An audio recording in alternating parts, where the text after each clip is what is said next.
Բարև ձեզ սիրելի բարեկամներ, դուք տեսնում եք մեզ Տերտիրատուրին Գերմանիայից եւ ինձ Երևանից լրագրող Նարինե Կիրակոսյանից։ Այսօր մենք շարունակելու ենք պատվիրանների մասին խոսել եւ հասել ենք 5-րդ պատվիրանին։ Պատվիր քո հորն ու մորը։ Տեր հայր օրհնեցեք։ Աստված օրհնի, բարև ձեզ սիրելի Նարինե։ Ինչպես է ձեր մոտ եղանակը։ Լսել եմ Գերմանիայում էլ են անձրևներ, ինչպես մեզ մոտ։ Այո, ջուրը եկավ, մաքրեց մեզ եւ հիմա կամաց արև է դուրսը եւ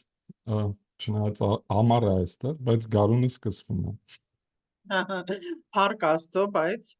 որովհետև մեզ մոտ էլ էր, ինչպես գիտեք, ջրհեղեղներ, այսօր օրինակ շատ արևոտ օր է, բայց շատ շոգ է։ Մենք 5-րդ պատվիրանը երբ հնչեցնում ենք, բոլորս մեր ծնողներին ենք հիշում։ Բայց ինչպես է մեկնաբանում Աստվածաշնչյան այդ պատվիրանը մեր հայ եկեղեցու սպասավորը, այսինքն դուք։ Նարինե ջան, խնդրեմ մինչև վերջ կկարդաք այդ պատվիրանը։ Ինձ մոտ միայն գրված է այդ մեկ տողը, պատվիր քո հորն ու մորը, արդյոք դա շարունակություն էլ ունի, հա? Այո, շարունակությունը, որպեսզի երկար կյանք ունենաս կամ երկար ապրես այս աշխարհում։ Գիտեք, նաև այս 5-րդ պատվիրանը կամ եկեք այսպես ասենք, առաջի 4 պատվիրանները ուղղակի մարդ Աստված հարաբերությունների մասին էին, հա? Այնտեղ Աստված, մի Աստված, Աստծո անունը, կուրքեր չունենալը, շաբաթ օրը պատվելը եւ ահա տեսնում ենք մարդ հարաբերությունն է սկսվում այստեղից, հա? Եվ սկսվում են պատվիրանները նորից ամենակարևորից, ընտանիք, ծնողներ, այնտեղից, որ կյանքը սկիզբ է առնում եւ այն հարաբերություններից, որոնք դու չես ընտրում, հա, քո ընկերներին կարող ես դու ընտրել, բայց ծնողներիդ, քույրերիդ, եղբայրներիդ դու չես ընտրում։ Այստեղից է քո կյանքը սկիզբ առնում եւ նույն հարգանքը, ինչ որ դու ունես քո արարչի հանդեպ, որը Աստված է, նույն այդ հարգանքով պետք է մոտենաս ծնողներին, հա, որպեսզի երկար ապրես, այսինքն որպեսզի քո կյանքը խաղաղության մեջ շարունակական լինի, հա։ Եվ նորից սիրո պատվիրանն է, եթե խորքի մեջ վերցնենք, հա, սերը այնտեղ դեպի Աստված եւ այստեղ արդեն դեպի մարդ արարածը, նույն այդ տրամաբանությամբ է Քրիստոս ասում, պատասխանում այն երիտասարդին, թե որ պատվիրաններն են, եւ ասում է, որ 2 պատվիրան կա՝ սիրիր քո Աստծուն եւ քո մերձավորին քո անձի պես։ Ուրեմն, ահա, սա մերձավորի հանդեպ սերն է, ծնողներին պատվելը։ Եվ այստեղ, եթե ավելի խորը մտածենք, զուտ միայն ֆիզիկական ծնողների մասին չէ խոսքը գնում, այլ ընտանիք հասկացողության մասին, սերունդների, ավանդությունների, բայց նաև դաստիարակության մասին, ինչպես ենք մենք դաստիարակվում եւ դաստիարակում։ Կարծում եմ, որ եթե կարճ փորձենք այդ համեմատականը անցկացնել, ուրեմն այդ սիրո պատվիրանի շարունակությունն է արդեն դեպի մերձավորը եւ սկսվում է ծնողներից։ Այսօրվա մեր այս բուրըն իրականության մեջ, հա, 60-ականներից այսպեսի մի շարժում էր սկսել, որ ավտորիտետները ընդհանրապես անհրաժեշտ չեն, նաև ընտանիքում անհրաժեշտ չեն, մարդիկ պետք է ավտոնոմ լինեն, ծնողները հնացած մոդել է, հա, եւ մեզ սովորեցնում էին, մարդկությանը սովորեցնում էին, որ դու պետք է ինքնաբավ լինես, քո ծնողները չէ որ քեզ պետք է ասեն, թե ինչ անես, եթե համեմատենք ինչպես ենք մենք դաստիարակվում մեր ծնողների վերաբերմունքը մեր հանդեպ եւ մեր վերաբերմունքը մեր երեխաների հանդեպ եւ դա 100 տարի առաջ եւ ենթադրաբար 100 տարի հետո կտեսնենք ինչ ահռելի մեծ տարբերություն կա, այդ մոտեցումների վերաբերյալ, հա, բայց իրականում ինչ է տեղի ունենում, հայտնվում են մարդիկ, որոնք ասում են, որ այն ամենը, ինչ որ 1000 տարիներ առաջ եղել է եւ գործել է, որովհետեւ դրա հետևանքով մարդկությունը ապրում է, ամբողջը սխալ էր եւ սուտ էր եւ ճիշտ չէր, եւ ես խելացիս եկել եմ եւ ձեզ ասում եմ, թե ինչպես է պետք անել սրանից հետո։ Մենք ոչ հեռավոր անցյալում, նաեւ Հայաստանում տեսանք, թե ինչ է պատահում, որոնք են հետևանքները, երբ որ մարդը իր կետից ամեն ինչ սկսում, թողնելով այն ամբողջը, ինչ որ իրենից առաջ եկել է եւ հասել է մինչեւ իրեն։ Արդյոք սա նշանակում է, որ մենք կորեկտուրաներ անելու կարիք չունենք։ Իհարկե ոչ, բայց հարգել այն ամենը, ինչ որ քեզանից եղել է, այս դրա մեջ կարևոր մի բան կա։ Մենք մոռանում ենք այդ հարգանքի գաղափարը ընդհանրապես մոռանում ենք։ Սերը մի կողմ թողենք ընդհանրապես, հարգանքն ենք մոռանում։ Եվ տեսնում ենք զարգացումները, որոնք տարբեր պատճառներ ունեն։ Օրինակ, եթե մեծ ընտանիքը, հիմա դեռ Հայաստանում կան այդ մեծ ընտանիքները, չնայած որ բողոքում են մարդիկ, չէ, ամուսնանում են Արցախում շատ առանձին, կային մեծ ընտանիքներ, այո, իսկ այսօր մոդա է, չէ, ամուսնանում են, պետք է առանձին ապրեն, այո, ծնողներից հեռու։ ազատությունն է, իրականում կորցնում ենք մենք նաև երեխաների դաստիարակության պարագայում այդ տատիկի, պապիկի հեքիաթ պատմելը, խորհուրդ տալը, իրար օգնելը, իրար համար ուրեմն ժամանակ գտնելը եւ հոգսերը իրար պատմելը, այդ ամբողջը կորցնում ենք մենք։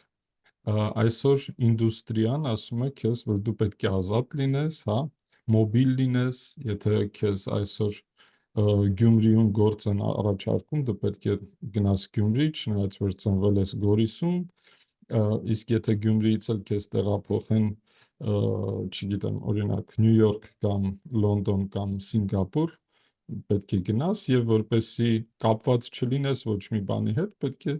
ազատ լինես քո այդ ընտանեկան կապերից, ծնողներ, զավակներ, ընկերներ, դրանք պետք է վերածվեն քեզ համար երկրորդականի։ Բայց զարմանալին, երբ որ ասում ես ինչի համար ես այդքան աշխատում, ասում եմ ընտանիքիս համար։ Եվ ժամանակը տրամադրում է աշխատանքին իբր թե ընտանիքի համար, բայց ընտանիքին եւ մենք գիտենք չէ այսօր, որ երեխաներին ոչ թե թանկագին նվերներն են, այսպես կարևոր, ոչ թե խաղալիքներ, ուր գնացին, այլ ժամանակը, որ ծնողը իր զավակի հետ անցկացնում այդ հարաբերությունների որակը, հա, որ հայրը կամ մայրը զավակի համար ժամանակ ունեն, այսրանից ավելի թանկ բան չկա, որ կարող եք ձեր երեխային տալ։ Եվ ուրեմն վերադառնանք շատ այսպես մեծ թեմա է սա, մեծ նյութ է, բայց մենք տեսնում ենք, որ նաև սոցիալական զարգացումները պետության մեջ, որ բավականին դրական կողմեր ունեն, հա, երբ որ մենք հարկեր ենք վճարում, այդ հարկերի մի մասը գնում է սոցիալական ապահովության վրա եւ մարդը ասում է, լավ, ես աշխատում եմ, հարկեր եմ վճարում պետությանը, պետությունը ստանձնում է իմ տարեց մայրիկին, հայրիկին խնամել, հոգ տանել նրանց համար, հիվանդանոց, ծերանոց եւ այլն, ուրեմն ինչի պես պետք է ես ավելորդ գումար ծախսեմ, հա, թող պետությունը այդ իր պարտականությունը, որ ստանձնել է, կատարի։ Բայց Հայաստանում էլ է, գիտեք, այդպես թե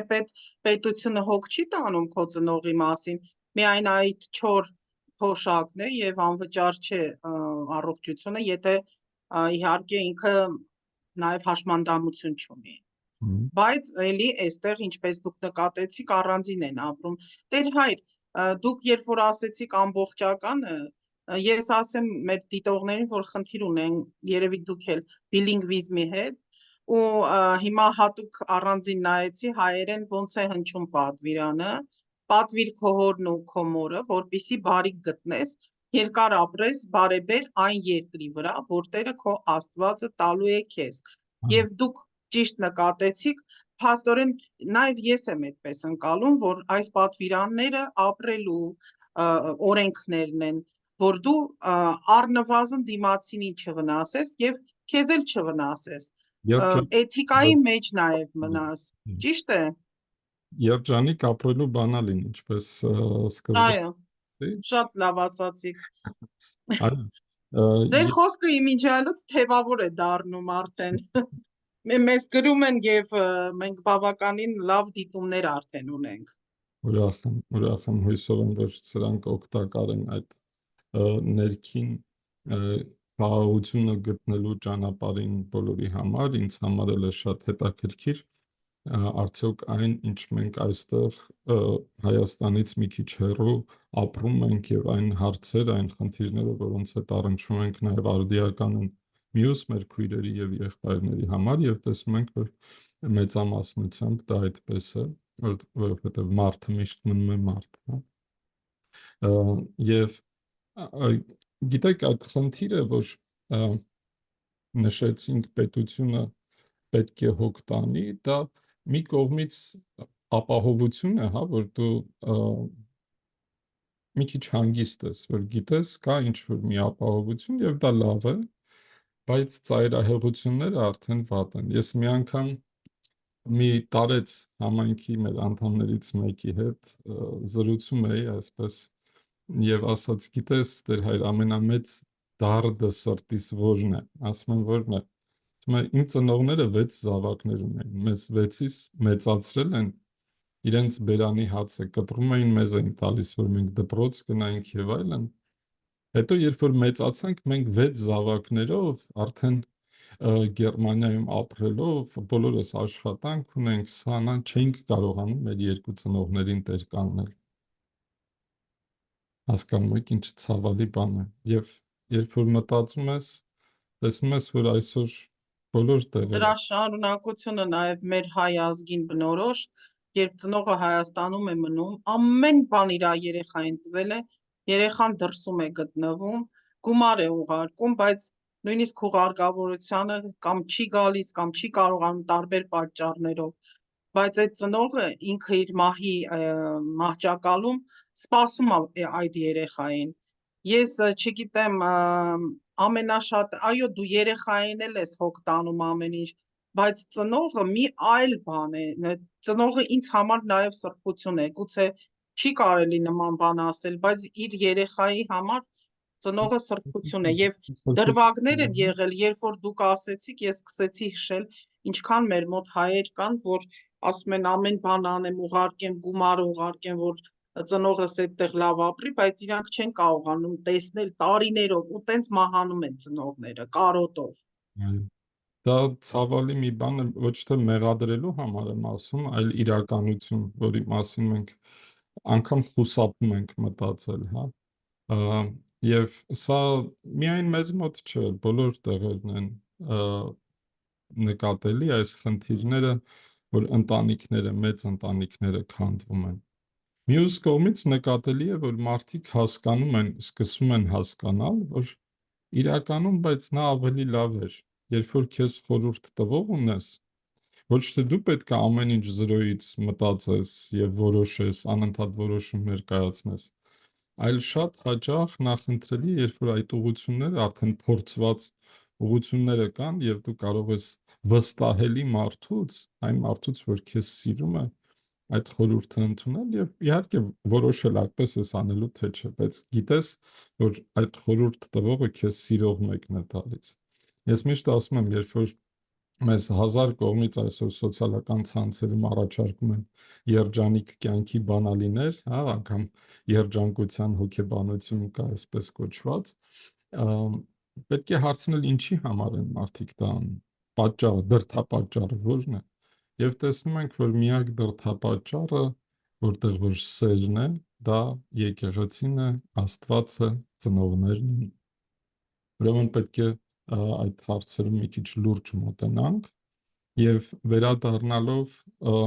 զավակ, ծնող հարաբերություններին նաև պետք է արդի մեր խնդիրները մատնանշենք։ Այսօր բժշկական այդ ոլորտի զարգացումը բերում է նրան, որ մենք մինչև մի մարդը կարող է մինչև 5 ծնող ունենալ, չէ՞։ Ինչ նկատի ունեք։ Եթե խոսքը գնում է արհեստական բեղմնավորման մասին,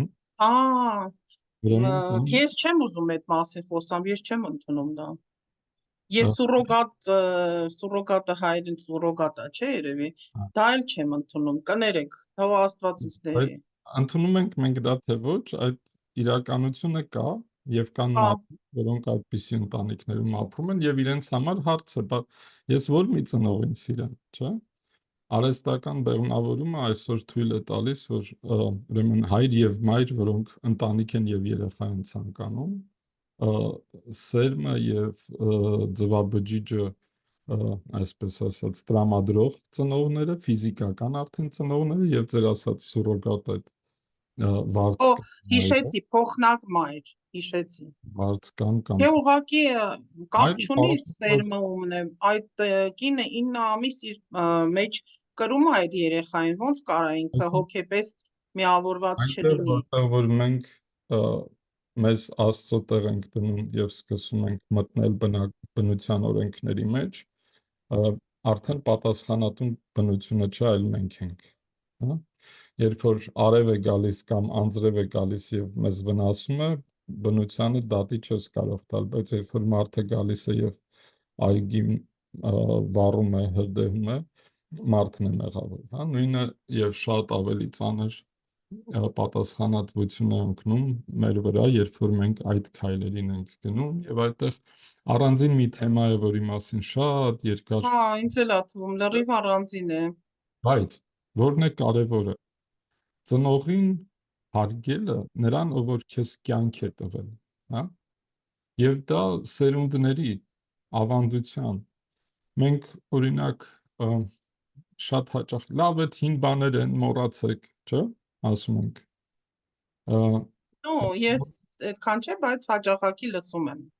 Բայց մոռանում ենք, որ այդ հին բաները վերջում ավելի ճիշտ են լինում, քան այն, ինչ որ մեզ թվում է, թե նոր է, հա։ Դեր ասած հարգանքն է, էլի, եթե ծնողին, տատիկին, նույնիսկ պապիկին, մեծին չես հարգում, գալիս ենք մի քաոսի մեջ ենք սկսում ապրել։ Մյուս կողմից, Նարինե ջան, եթե մտածենք որտեղից է դա գալիս, ծնողի վերաբերմունքը նաև զավակին կարևոր է, չէ՞։ Այստեղ թույլ տվեք հնչեցնեմ մեր դիտողներից մեկի հարցը, որ ասաց, ես գիտեմ, մյուս պատվիրանը ծնողների մասին է, ես վաղուց չեմ կարդացել Աստվածաշունչը, որտեղ ասում է արդեն աչքերս լավ չի տեսնում, բայց հարց էր տալիս, որ արդյոք կա մի մաս, որտեղ ասում է, այո, դու կարող ես ծնողին պատվել, իր հետ ապրել, բայց եթե ամուսնանում ես, ապա կնոջդ էլ պետք է պատվես։ Հիմա ոնց են անում, եթե կոնֆլիկտներ ա լինում միասին ապրող ընտանիքների մեջ, այդ հարցն էր տալիս, կա նման բան։ Շատ հետաքրքիր եւ լավ հարց է։ Նախ, եթե չեք կարող կարդալ Աստվածաշունչը, կարող եք լսել, այսօր նաև այդ հնարավորությունները կան, որ միացնեք եւ լսեք, արդեն ինչ որ մեկը կա հայերեն աուդիո տարբերակներ կան, որոնք կարելի է օգտագործել, բայց բուն հարցին անցնենք, ամուսնության ժամանակ կարդացվում է մի հատված։ Շնորհակալություն ի դեպ խորհրդի համար, ես կգտնեմ, որ իրան կուղարկեմ հայերեն, հա։ Երբ որ սրա համար այրը պիտի թողնի իր հորն ու մորը եւ գնա իր կնոջը միանը, հա։ Այսինքն հայրը եւ մայրը սկիզբն են ընտանիքի, իսկ նոր ստեղծված ընտանիքը արդեն շարունակությունն է։ Եվ ուրեմն ավելի մեծ, ավելի սուրբ դասվող այն առումով, որ Պողոս առաքյալը ամուսնությունը նաև Քրիստոս եւ եկեղեցի հարաբերություններին է համեմատում։ Եվ ասում է, սրանք լրացնում են մեկը մյուսին, ամբողջական է դառնում, մի մարմին է դառնում Աստծո օրհնությամբ, եւ ուրեմն կնոջը հարգելը, սիրելը չի նշանակում, որ ծնողներիդ չպետք է հարգես եւ սիրես, եւ հակառակը, երբ որ ծնողներից սիրում ես, չի նշանակում, որ պետք է կնոջը տանավգես կամ թույլ տաս, որ ընտանիքում կոնֆլիկտներ լինեն։ Ամենամեծ դեղամիջոցը, հա, կոնֆլիկտների որն է։ Հա, Ընդհանրապես հարսուկեսուրի խնդիրը շատ մեծ է, իհարկե։ ինչպես է, երբ որ խնդիր է լինում, հիմնականում գնում է ուրիշի հետ է կիսվում, հա, այդ խնդրի Դե հա, ինչ որ ընկերոջ կամ կարծում է թե ավելի մոտ է իրեն, փոխանակ հենց այդ մարդու հետ խոսելու։ Երկխոսություն աչքերի մեջ նայելով խոսել այն մարդու հետ, ում հետ որ խնդիր ունես։ Սրանից մենք բնական մեր հոգեբանական, հա, քայլերն են շատ հաճախ խուսափում են, եւ իզուր ենք խուսափում, որովհետեւ այդտեղ է բանալին իրար ճիշտ հասկանալու։ Ինչու է այդպես։ Ինչու է այս մարդը ինձ այսպես ասում կամ այսպես վերաբերվում, միգուցե կա միջոց, հա, կամ հնարավորություն խոսելով իրար բացատրել, միգուցե ես մի բան եմ ասել անզգուշությամբ, որը պատճառ է դարձել այդ վերաբերմունքի կամ սխալ են ինձ հասկացել, ուրեմն իրար հետ խոսել։ Այսինքն չամաչի եւ չքաշվի, անպայման խոսի նույն այդ մարդու հետ, ոչ թե ուրիշի։ Այո, իրար հետ ոչ թե իրար մասին, այլ իրար հետ խոսել։ Իրար հետ, լավ։ Ամ, Բայց երիտասարդ մյուսն- տարիքում շատ դժվար է դա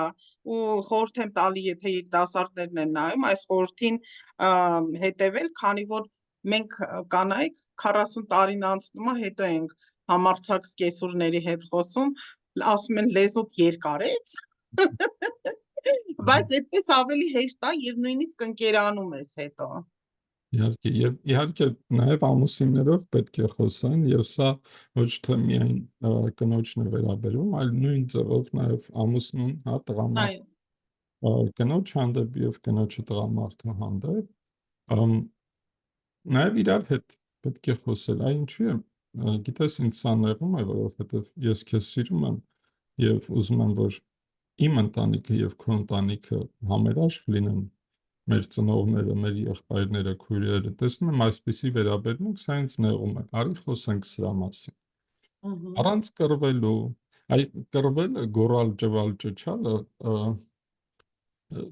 հետևանքն է նրա, որ իրար հետ չենք խոսում, անկեղծ, մաքուր, համամիտ եմ։ ա, Երևի ավելի շատ ինչ որ մի վախ կա, ավելի շատ երևի, չգիտեմ, դա է։ այո, բայց Կարող է կռիվ ծագի, կարող է խոսքը խոսք բերի։ գիտեք, եթե կռիվը լավ բան չլիներ, չէր լինի կռիվը։ Աստված, եթե թույլ է տվել, որ մենք գոռանք, բղավենք, հա, վիճենք, նաև դա պետք է օգտագործել իբրև գործիք դեպի բարին գնալու համար։ Միշտ այդ պրիզմայով նայենք, հա, ինչի համար ես օգտագործում դանակը։ Հաց կտրելու, թե մարդ Կռելու։ կտրելու, թե վնաս տալու։ Եվ նույնը բերանը մեր, հա, ինչ բառեր են դուրս գալիս, մենք ասացինք, որ Աստծո անունը իզուր տեղը պետք չի տալ, բայց նաև հայհոյել, անիծել, դժգոհել, հնովել, զրպարտել, սրանք վատ բաներ են եւ նույն բերանից են դուրս գալիս, որով աղոթում ես, խնդրում ես, բարեխոսում ես, օրհնում ես եւ Իդեպ պատվիրանների մեջ էլ կա այդ նույն մի սպանիրը, մի ստիրը, եւ արևանի դեմ վկայություն, մի տուրսուտ։ եւ ուրեմն իմ կարծիքով եւ ոչ միայն իմ կարծիքով, այլ մեր եկեղեցու հայրերի կարծիքով միշտ աղոթել այդ երկխոսությունը դեպի Աստված, Տեր Աստված ինձ համեստություն, նաև իմաստություն եւ խոնարհություն տուր, որպեսզի այս խնդիրը, որ իմ առջև դրված է, կարողանամ լուծել եւ երկխոսությունը, եթե ուրեմն մարդ Աստված երկխոսությունը կա, նաև մարդ եւ մարդ, իհարկե կարող է նաև չհաջողվել այդ երկխոսությունը տարբեր պատճառներով, բայց մեծ հավանականությամբ նաև կարող է հաջողվել։ Ուրեմն եթե կարող է հաջողվել, պետք է օգտագործենք այդ հնարավորությունները։ Իսկ երբ է հաջողվում նման խոսակցությունը, երբ որ մեջտեղում կա սերը, հա, սերը, որը որ նաև շատ հաճախ պետք է լռի, շատ հաճախ ուղղակի այդ պահը, հա, ագրեսիայի, երբ որ բաներ կան, հա, վեճեր եւ այլն, երբ որ տեսնում ես մարդը արդեն իր հունից դուրս է եկել, միգուցե այդ պահին ավելի լավ է լռես եւ մի որոշ ժամանակ անցնի եւ դրանից հետո նորից խոսես արդեն ավելի հանգիստ մթնոլորտում, հա, եւ երբ որ դիմացինը զգում է, որ դու անկեղծ ես, ինքն էլ անկեղծ է վերաբերվում քեզ հետ։ Դուք մի դրվագ ասեցիք, որ ուզում եմ ճշտեմ, իհարկե դա ծնողի կամ բարեկամի հարազատի, երբ որ դու գնում ես ուզում ես խոսես եւ նա դեմքը թեկում է, չի լսում, այդ դեպքում ինչ անես։ Այդ դեպքում դու քո անելիքը արել ես արդեն, կարող ես գնալ եւ աղոթել իր համար, որպեսզի Աստված իր սիրտը մեղմացնի, բայց դու քո քայլը արել ես։ Ասում են ամեն ոչխար իր ոտքից է կախվելու, չէ՞։ Դու արա այն ինչ որ ճիշտ ես համարում։ Եվ մյուսը թե ինչ է անելու, ինքը կանի դու իր տեղը մի մտածի։ Եվ եթե տեսար, որ չի ուզում, Քրիստոս չի պարտադրել, չէ՞, որ բոլորս իր պատվիրանները ռոբոտի նման կատարենք։ Մարդը ազատ կամք ունի, եւ եթե դու այդ Այսինքն դու չես նվաստացել, դու ճիշտ ես արել, որ գնացել ես առաջի քայլը արել ես։ Ընդհակառակը, պատկերացրեք, միշտ երկու հարց կա, հա, նորից վերադառնամ իմ սիրելի Դոստոևսկիին, որը ասում է, երկու հարց կա, որ ես իմ կյանքում ինձ միշտ պետք է տամ, առաջինը թե ինչ կաներ, եթե Քրիստոս լիներ իմ տեղը, եւ ինչ կանեի ես, եթե իմ առջևում Քրիստոս կանգնած լիներ։ Այս հարցերը տալով բոլոր դժվարությունները կարող ենք իրականում շատ ճիշտ եւ դրական լուծման բերել։ Պետք է հասկանանք, որ հենց նույն այդ պարագայում Քրիստոս, եթե ասել լավ էս մարդկանց մեծամասնությունը տանելու է ինձ խաչի, այսինքն չգնամ, մարդ չդառնամ, այդ ամբողջը ինձ պետք չի, հա, բայց նա արեց, որովհետեւ կան, միգուցե հաջողվի եւ միգուցե այդ վիշտը կամ խռովանքը կամ ատելությունը վերանա եւ մի փոքր խաղաղություն ավելանա այս աշխարհի վրա։ Եթե այս մտքերով ենք մոտենում, պայման դա կլինի։ Բայց վերադառնանք Նարինե ջան, կարճ այս պատվիրանի բուն իմաստին, ապրել խաղաղ, հա, այսինքն պահել ավանդությունը, հավատարիմ մնալ, նաև քո պապերի երազանքներին, որ մենք շատ հաճախ բանի ենք, հանակի ենք վերածում այդ ամբողջը, ավանդությունը պահել քո երկրում ապրելու համար, հա, քո երկրում, որ Աստված քեզ տվել է, մեզ Աստված մի հրաշալի հող է տվել, տեղ է տվել այս աշխարհի վրա, եւ մենք ամեն անգամ անտեսելով այդ սիրո պատվիրանը, նաև իրար սիրելու պատվիրանը, կորցնում ենք այդ հայրենիքը, չենք լսում եւ չենք ուզում սովորենք մեր հայրերից եւ նույն սխալները գործելով շարունակում ենք եւ տեսնում ենք նաև, որ իրականում մեր Այդ չարությունն են էլի գեներացնում, այո։ Մեր կյանքից է դա գնում եւ պետք է հասկանալ այդ ծնողին հարգելը, որ ծնողին, այն ծնողին, որը քեզ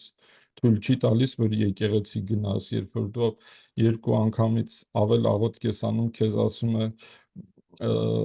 դու ուրեմն նորմալ մարդ չես, հա, որի գնաս տեղից, չեմ ուզում հետդ խոսել։ Փառք Աստծո, իմ ընտանիքում այդպես չի եղել։ Այո, բայց կան ընտանիքներ, չէ, որտեղ որ պատկերացնում եմ, այո, հավատքի վերաբերյալ եւ այդտեղ էլ սահմաններ կան, իհարկե, անձնական բանի ժամանակ, երբ որ Քրիստոս ասում է, ես բերել եմ սուր եւ կրակ, հա, միշտ չմոռանալով առաջի պատվիրանը, որ առաջի տեղում Աստված է եւ քո եւ Աստծո առջեւ ոչ մի ուրիշ բան չի կարող գալ, բայց միևնույն ժամանակ հասկանալով, որ այդ մարդիկ քեզ կյանք են տվել, ինչքան էլ դու կարծես, որ իրենք անարդար են եղել քո հանդեպ, միևնույն է, այդ սերը, որ իրենք քեզ կյանք են պարգևել, շատ հաճախ ասում են, ես չէի ուզում այսպես ապրել, որ դու այդպես ես ապրում, դա դու ես քո կյանքի այդ ընթացքի պատասխանատուն, ուրիշները չեն, դու ես, բայց հարգանքը կապ չունի, թե ինչ է եղել, ինչպիսին են քո ծնողները եղել քո հանդեպ, չէ՞ որ դա քո ենթադրությունն է։ Դու կարծում ես, որ իրենք քեզ չեն սիրել, բայց իրենք իրենց ամբողջ կյանքը, ժամանակը եւ այլն տվել են, որպեսզի դու լավ ապրես։ Ես այդպիսի մի օրինակ բերեմ, ես վերջերս խոսում ենք մի երիտասարդի հետ, որը ամենաթանկագին, ամենալավագույն ուրեմն դպրոցներից մեկում է սովորել, ծնողները մեծահարուստ եւ ամեն ինչ տվել են այդ երեխայի դաստիարակության համար եւ ուղարկել էին դպրոցական այդ տարիքին իրեն ինտերնատ, հա, ասում է գնացի այնտեղ ամենաթանկագին մեքենաները, ես փոքր երեխա 3 սենյականոց ուրեմն իմ տարածքը ունեի, տունն էին մաքրում, ուսուցիչներն էին գալիս առանձին մեզ հետ պարապում եւ այլն, ասում է, եւ երբ որ արձակուրդին տուն էի գնում եւ մայրս ու հայրս ինձ ասում էին մենք քեզ սիրում ենք, ես իրենց ասում էի դուք ստում եք, որովհետեւ եթե դուք ինձ սիրեիք, դուք չէիք թույլ տա, որ ես տնից դուրս գամ եւ գնամ ուրիշտեղ ուրիշների հետ ապրեմ։ Այսինքն տեսնում ենք երկու ծայրահեղություն, հա ծնողները, որ ամբողջ իրենց ուժը դնում են այդ զավակի համար, բայց զավակի ընկալումը թե ես դա իբրև սեր չեմ հայերեն իրենք հայերեն, հետաքրքիր է, բայց հարցը ինչու՞մն է, որ երկու կողմանի, հա, ինչպես ենք մենք ընկալում եւ ինչպես է մեր դիմացին ընկալում։ Դա մի բան ես ասում, կարծում ես, որ այդ մարդու համար բարուն է ծառայելու, ինքը դա հակառակն է ընդունում։ Եվ դե լավ ուսմանը տալը, այո, համամիտ եմ, մենք էլ ենք ամեն բան մեր զավակների համար անում, բայց որ ես ճիշտը որ ասեմ, երբ որ իմ դուստրս ամուսնացավ, ես միած ստրես էի տանում, որտեղ տանը չէր, անընդհատ գնում էի, փնտրում էի ուրա, միջև հանգստացա ու ես չէի պատկերացնում, բայց էդ էլ մի բան չի, Տեր հայր։ Ազատելը այդ թող որ իր կյանքը շարունակվի, դա կարևոր մի բան է։ Ես պսակների ժամանակ միշտ երբ որ ծնողներին դիմում եմ, ասում եմ դուք միշտ իրենց ծնողներն եք մնալու, իրենք էլ ձեր զավակները, բայց պետք է հասկանաք, որ այս պահից սկսած իրենք արդեն նոր ընտանիք են։ Եվ այդ ազատությունը պետք է կարողանանք տալ նաև մեր զավակներին, հասկանում ենք, բայց առանց իրենց կարոտում ենք շատ դեպքերում։ Այստեղ շատ կարևոր մի կետ կա, Նարինե ջան, մենք մեր հոգատարությունը պետք է սահմանափակենք նաև կամ սովորենք սահմանափակել, գիտակցելով, որ դիմացինը մեր նման ազատ կամքի եւ որոշում կայացնելու իրավունք ունի։ Դու կարող ես իբրև ծնող քո զավակին ամենալավ հնարավորություններն ու առիթները տալ, բայց եթե նա դա չի ցանկանում, դու չես կարող ստիպել, հա։ Դե ձեր պատմած օրինակն է, որ ավելի շատ երևի ծնողի հետ է ուզեցել կամ ուրիշների հետ։ Պետք է տղա ջան գնա մի հատ իրավաբան դարձիր կամ բժիշկ դարձիր կամ սա արա նա արա, բայց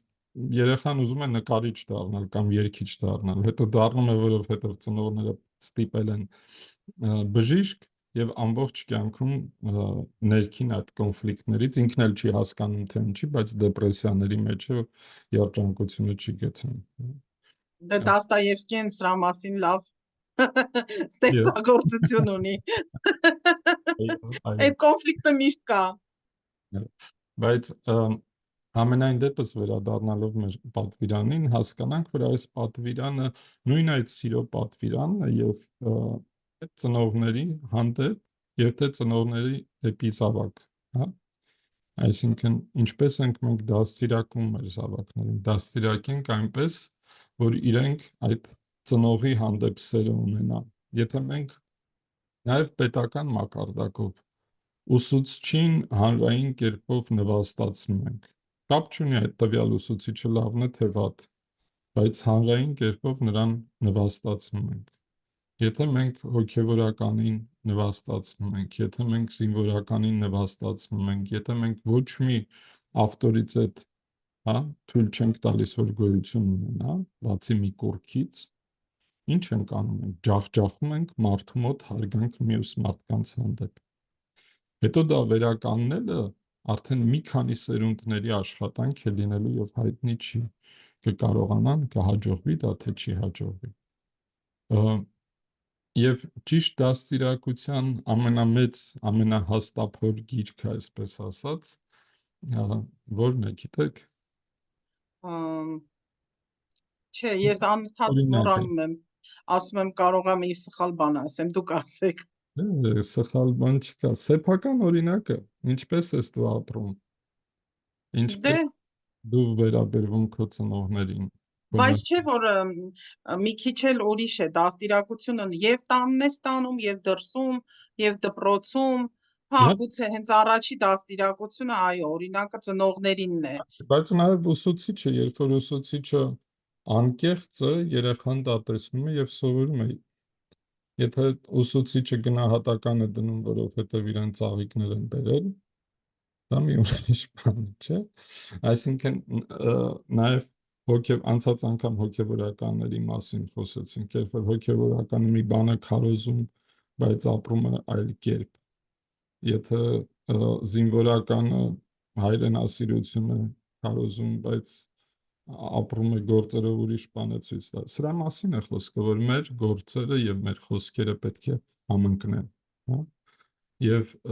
մեր սեփական օրինակը դրա համար կարևոր է, որ մենք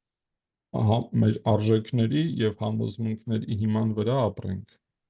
ոչ թե պարտադրված սրանից կամ նրանից, այլ հա, այդ mainstream կոչված, այսօր քեզ ասում են, որ այսինչ թեման կարևոր է եւ սրանց կամ նրանց չի կարելի վիրավորել, դու ներքին համոզմամբ դեմ ես դրան, բայց որպեսի outsider չլինես, Շամշադինի լեզվով, հա, ասում ես ուրեմն այդ ուղղությամբ գնալ կամ գոնե լռել։ Իսկ իրականում սեփական օրինակը եւ համոզմունքները շատ մեծ դեր են խաղում երեխան, փոքրիկներն էլ նայեք, երբ որ երկու փոքր զավակ եք ունենում, հա, միշտ փոքրին ավելի հեշտ է, մեծից սովորում է, նայում է ինչ անում, ինքը կրկնում է։ Նույնը սովորում են երեխաները իրենց ծնողներից, հա, եւ այս ավանդությունը պահելը, մեծին հարգելը, միգուցե սխալ բաներ է ասում, բայց տարիքի փորձ ունի, չէ, ապրած ճանապարհ ունի, կյանք։ Այսօր շատ հաճախ մենք դաստիարակությունն ու կրթությունը շփոթում ենք, կամ գրագետ մարդուն չենք հարցնում, թե ինչ գրքեր է կարդացել, որ դարձել է։ Ես ուզում էի միջամտել այս խոսքի վրա, որ երբ որ Դոստոևսկու մասին դուք ասեցիք, երևի հիմա մտածում են մենք Տուրգենևի հայրեր եւ որդիներն ենք նկատի ունենք, բայց երբ որ դուք հարցը տվեցիք ծնողների դաստիարակության եւ ասեցի, որ դրսում, հիշենք, որ Դոստոևսկին շատ ստեղծագործություններ ունի եւ իր գաղափարը հենց, որ երեխայի հետ պետք է միշտ խոսել որպես մեծի, այսինքն իրեն փոքր ժամանակվանից էլ մարդու տեղ դնել եւ իր ստեղծագործությունները հայերեն փորձեմ թարգմանել, եթե չեն կարդացել, ոչիր եւ պատիժ, հա, ուրեմն լավ, ուրեմն ռուսերեն ասեմ, маленькие люди կարդացեք, бедные люди, униженные, оскорбленные կարող եք կարդալ, подросток, որտեղ ինքը ասում է երեխային ամեն ինչ կարելի է ասել։ Երբ որ ես դարձա ծնող, իդեպ իմ այդ կարդացածը նաև մտածում էի, որ երեխային պետք է ամեն ինչ ասել, բայց հասարակությունը կարող է չհասկանալ։ Կան բաներ, որոնք капված են իր աճելու անատոմիայի, ավելի լավ է ինքը տանից լսի, քան թե դրսից, քանի որ շատ բաներ այդ преступление наказание հիմա մեր օրյայով ստացվում է, դրա մասին պետք է խոսենք, որ կան էներգետիկ խմիչքներ են օգտագործում, սիգարետներ են օգտագործում եւ ինչը ամենավատն է, սինթետիկ թմրամիջոցներ, որ խոսում ենք հայերի հետ, նույնիսկ ամերիկյան դպրոցներում կա, բոլոր տեղերում կա, եւ եթե ծնողը իրան հեռու է պահում իր երեխայից, ինքը մի տեսակ գոռոզ կամ լրիվ բաց չի խոսում, ստացվում է, որ ինչպես տեր հայրը ասաց, դուք հենց դրա մասին տեր տիրատուր ասացիք, որ պետք է երեխային ամեն ինչ ասել նաև։ Ինքը չգնա ուրիշի մոտ խոսի, մենք երեխայի մասին չենք խոսում, բայց այդպես ստացվեց, որ սկեսուրի բանի մասին իրար հետ խոսելը այդ հենց դաստիարակության ամենամեծ մասն է, հա, իրար հետ խոսելը նաև երեխայի հետ է, եւ մենք երեխային պետք է ընդունենք իբրև մարդ, ոչ թե փոքր մարդ, որ բան չի հասկանում, դուք փորձել եք ուծի բանը տենց բաները լավ չեն ազդում։ Փորձել եք երեխաների հետ աստվածաբանական հարցերի մասին խոսել։ Գիտեք ինչ մեծ աստվածաբաններ են փոքրիկները։ Վայ, այս եկեղեցու պատմությունը ով որ դպրոցում անցնում է, իրանք լրիվ մեզանից ավելի շատ բան գիտեն, քան թե մենք։ Դպրոցից շուտ 3 տարեկան, 4 տարեկան երեխաները շատ հաճախ այնպիսի հարցեր են տալիս, օրինակ համբարձումներ եւ փոքրիկների հետ դուրս եկեղեցուց պատարակից հետո խաղում ենք եւ ուրեմն ինքնաթիռը թռել է եւ այդ սպիտակը գիծը մնացել է դեր հայ Քրիստոսի համբարձման հետքերն են մնացել երկրում իրանք պատկերավոր են դա հասկացել կամ հարցնում են երբ որ մարդ է մահացել տատիկը կամ պապիկը մահացել է հիմա ինչ եղավ իրենց հետ իսկ Աստված որ տարել է իրան միգուցե ինձ էլ է տանելու իսկ այդ ժամանակ ուր եմ ես գնալու եւ շատ խորքային հարցեր են տալիս եւ իրենք խաղ չեն անում իրենց դա հետաքրքիր է ու ինձ թվում է չի կարելի թաքցնել երբ որ մահանում են շատ մարդիկ իրենց երեխայից թաքցնում են ասում են գնացել է այս ինչ տեղը բան հետո իրենք ավելի վատ են տանում դա շատ սխալ է այլ ինչու են թաքցնում գիտեք որովհետեւ իրենք տեղյակ չեն, իրենք այդ ինֆորմացիան չունեն եւ չեն կարողանում ճիշտ դաստիարակել, ընդհանրապես ծնողները այսպես փոխանցում են այդ կրոնական դաստիարակությանը եկեղեցուն եւ դպրոցին, բայց շատ կարեւոր է որ մենք իբրև ծնողներ ինքներս գոնե հիմնական մի քանի բաներ կան իմանանք, որպեսզի կարողանանք այդ հարցի շուրջ նաև մեր զավակների հետ խոսել։ Իդեպ ես մեր առաջնորդ Սրբազան հոր Սերովպե Սրբազանի օրհնությամբ հիմա աշխատում եմ այդպիսի մի ծրագրի վրա, ինչպես մենք այստեղ մեր թեմում, գերմանահայոց թեմում, կարող ենք ծնողներին սովորեցնել երեխաների հետ այդ կրոնական հարցերով, մեր եկեղեցական տոներով կամ տարբեր փիլիսոփայական եւ բարոյական հարցերով խոսել, զրուցել եւ մոտ ապագայում այդ աշխատանքը պատրաստ կլինի եւ մենք մեր թեմից ներս պիտի առաջարկենք ծնողներին այդ մոդելներին մասնակցել եւ համապատասխան գրականություն կարդալով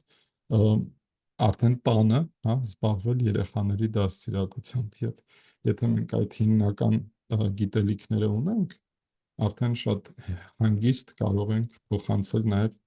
մեր երեխաներին եւ փոխանցել այն ինչ որ եկեղեցին ավանդում է, այլ ոչ թե այն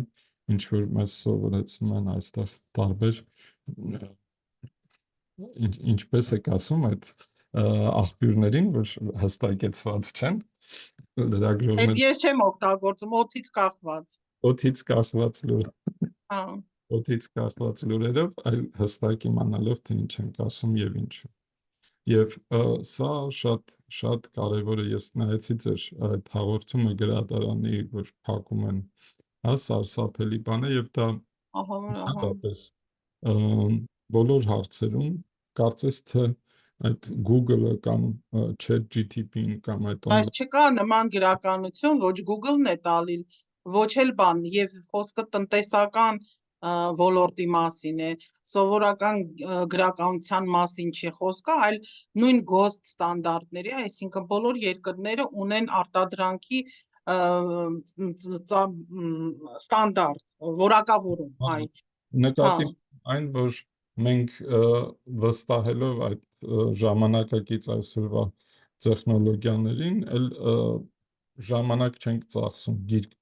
բացենք, գիրք կարդանք, վստահված աղբյուրներից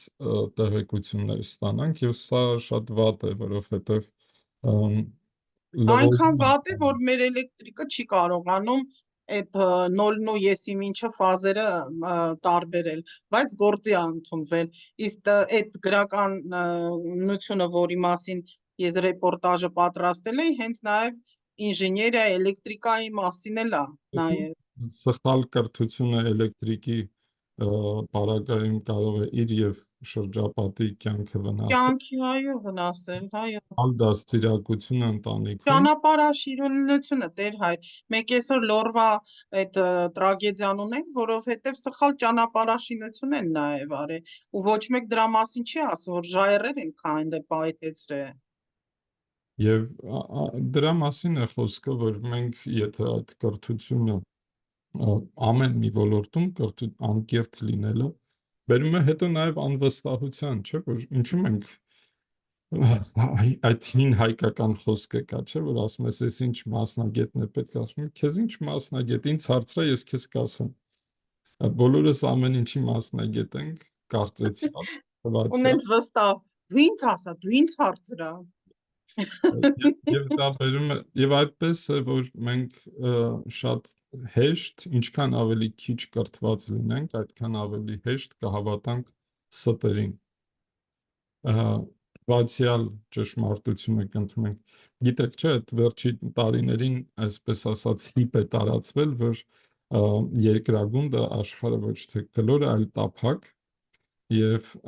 համացանցով եւ երիտասարդների մեջ շատ էս վերջի 1-2 տարվա մեջ խոսում են դրա մասին, Այսինքն մենք ուղեղով էլ ենք հետ գնում, հա։ եւ Այն որ ժամանակին, երբ որ մենք չգիտեինք, որ երկրագունդը ինչ ձև է, կետերի վրա էին նկարում, փղերի վրա էին նկարում։ ասում են դա տափակ է, որովհետեւ Ես գետերի չեմ ոտքան զարմանում, երբ որ եւ այլն, մարդուն հարցնում ես, էս ինչ հեղինակը, կոմպոզիտորը, եւ ասում են, էս ինչ հեռախոսից մեջ է, այդ ռինգտոնը կա, կամ ինչ որ գովազդն են բերում, ասում ես, բոժը մոյ, էս ուրեմ ես ընկե։ Տեր հայր, մենք ամեն անգամ ասեցինք, ու ես այն որ ասում եմ, երթվել չեմ սիրում երթվել, բայց ասեցի, ես 25 րոպեից ավել չեմ խոսելու։ Հիմա մենք գրեթե 1 ժամ խոսում ենք։ Ինձ հետաքրքիր է շատ ձեր հետ զրույցը եւ շնորհակալ եմ, որ դուք առաջարկեցիք նման պոդքասթեր պատրաստել, իսկ մեր հեռուստադիտողներին ասեմ, որ Բադեն-Վյուրտեմբերգի հոգևոր հայր Տեր Տիրատուրը շատ սիրալիր համաձայնվել է նման օրինակ հաղորդումների մասնակից լինել, եւ դուք կարող եք եւ իր YouTube-յան ալիքում, եւ իմ YouTube-յան ալիքում, եւ տարբեր սոցցանցերում այս ամենը դիտել, եւ մենք սիրով անընդհատ կսպասենք ձեր մեկնաբանություններին եւ հարցերին։ Տեր հայր, մի հատ վերջի հարցն էլ տամ էլի, թե չեք ասեն, այս հարցը ինչու չտվեցիր։ Ուրեմն մենք ունենք հարց Սփյուռքահայից, որ ասում է, գիտեմ, որ այսօրվա պատվիրանի հետ կապված չէ, բայց ինչպես կմեկնաբանի եկեղեցին, երբ որ ես մտնում եմ եկեղեցի, ինձ մոտ վախի, հուզմունքի զգացմունք է եւ ես արտասվում եմ։ Չգիտեմ դա ինչ որ մի բան մեղավոր եմ, մեղքերս եմ զգում, թե ինչ եմ զգում։ Նման դեպքերում արժի խոստովանության գնալ կամ ինչ է պետք անել։ Անպայման պարտադիր է, ոչ թե արժի, այլ պարտադիր է խոստովանության կամ հոգևորականի հետ զրուցել, դա ներքին ապրումներ են, եկեղեցին վախենալու տեղ չէ, եկեղեցին հանդարտվելու եւ խաղաղություն գտնելու տեղ է, եւ մեղքի զգացումը, եթե մեղքը դու գիտակցել ես եւ խոստովանում ես այդ մեղքը, այսինքն հրաժարվում ես նաեւ ապագայում այդ մեղքը գործելուց, Աստված ոչ միայն ներում է, այլ նաև մոռանում, եւ ուրեմն վախենալու կարիք չունես։ Երբ որ Աստված մեզ հետ է, մենք ոչ մի բանից